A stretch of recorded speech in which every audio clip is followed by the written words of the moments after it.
دي تغني اللي كنت قاعد تغنيها دي.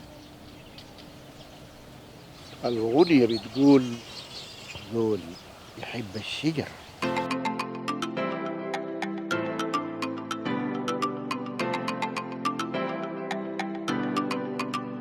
I thought it was very valuable too. That's a good point. I mean, you want to be that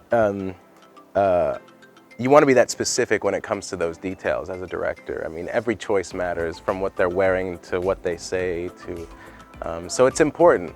I thought it went very well. I mean, this space is amazing. I thought in terms of the content that we were showing, this space, Rakeyzah, was just perfect for that. And it was, even though at the Sudan Film Factory it was great being with such a big audience, the space here was, it was much more calm, and it was much more relevant to the content of the story, and I really appreciated that.